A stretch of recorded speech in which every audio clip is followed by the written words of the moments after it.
If you have a collection of motorcycles, you already know when you have motorcycles, you got to change tires. It's a common maintenance issue that we all have who enjoy the passion of motorcycling. Well, there's a lot of ways to change tires, a lot of good ways. You can have a tire machine. You can have all kinds of gizmos and things that will help you. Having a helper will certainly be a help.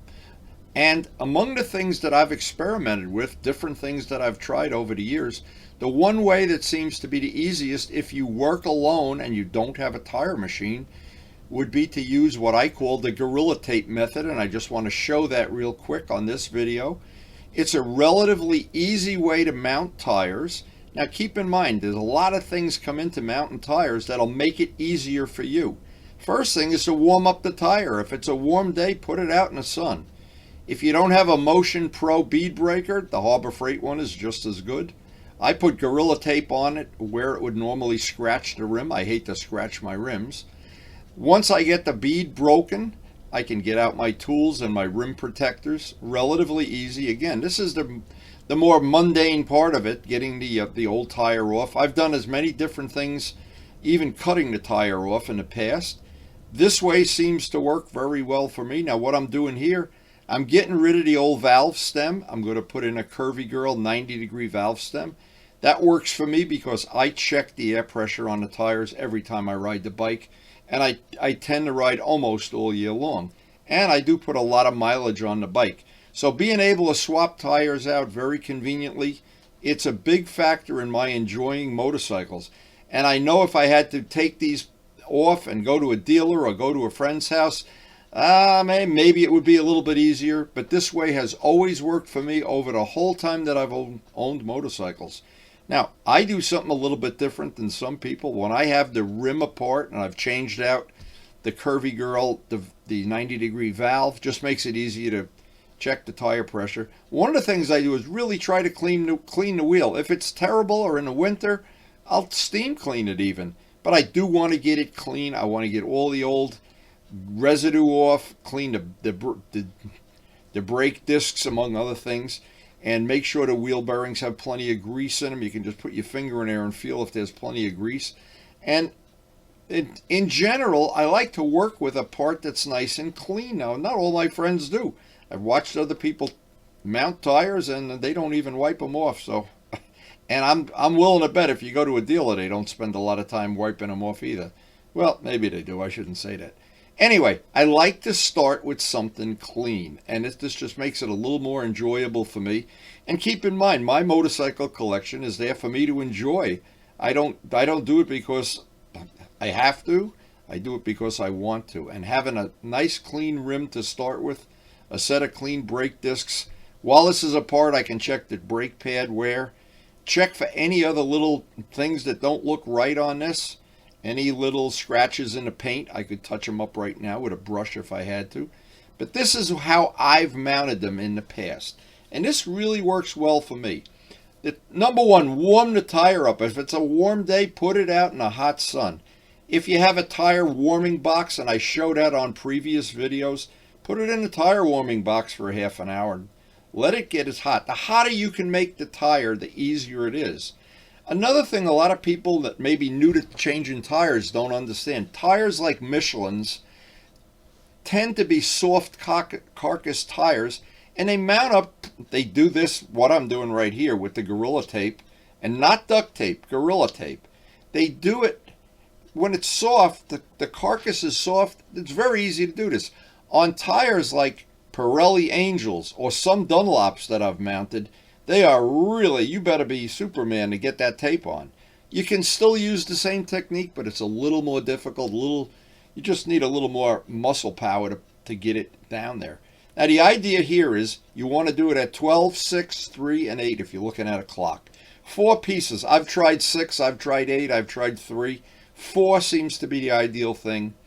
To get the tire, all this is doing is letting the part of it where the tape is, it's letting it go down into the low part of the rim so that it's easier to push it up over the high spot.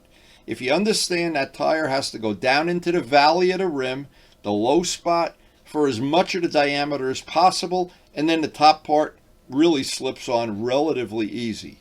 Now, having it on the floor, I have a carpeted floor, but if you're doing this, you don't want to do it on a garage where it's concrete. That probably is not going to be a good thing for the rim. But a soapy water, any kind of soap, Windex, soapy water with Dawn. Get the low part in, press the top part on. It looks real easy.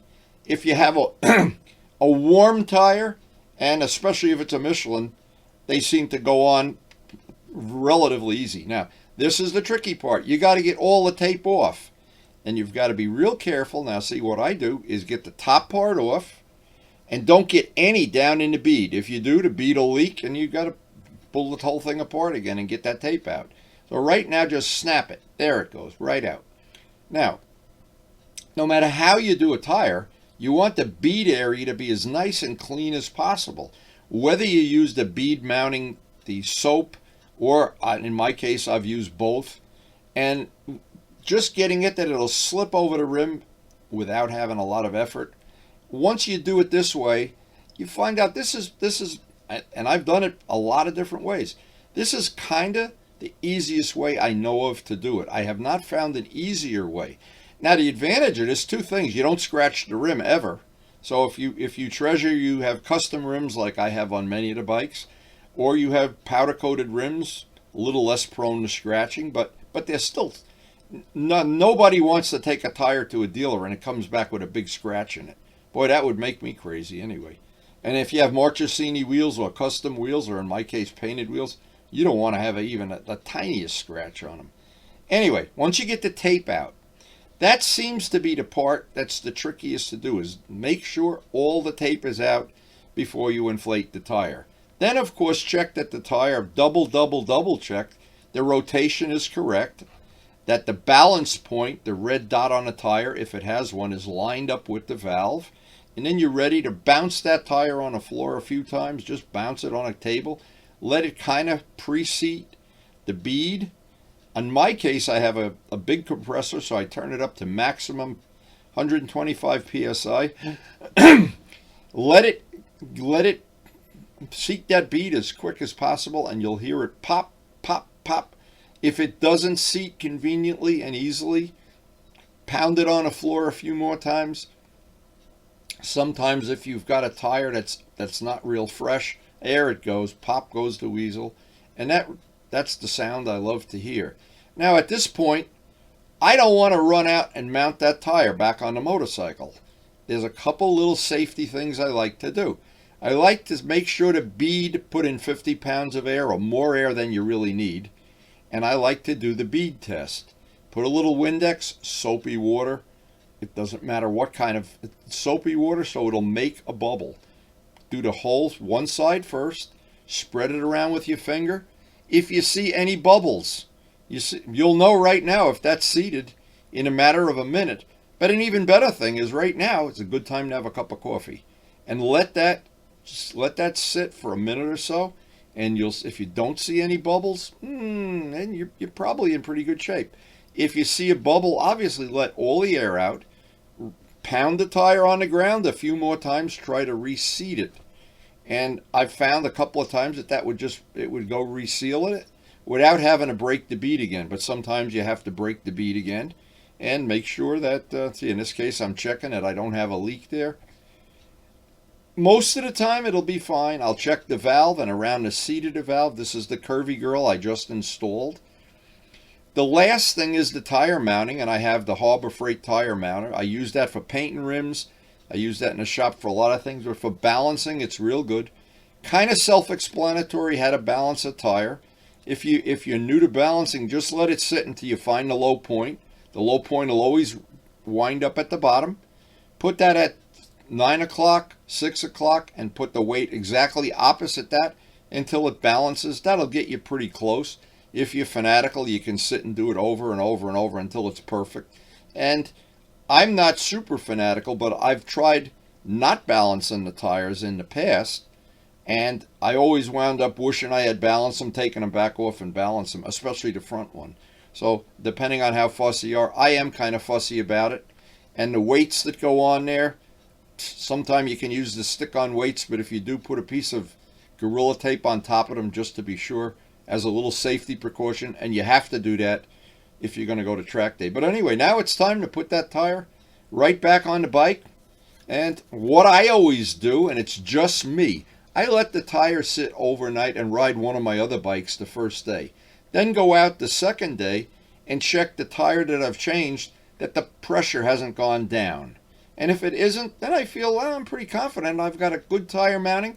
I've got it basically balanced pretty well, and I'm ready to go for a ride. And most of the time, if you do it the first time, you'll never pay a dealer again to mount the tire. And I did this the first time. I found out it was so easy. I have never gone back to a dealer ever since.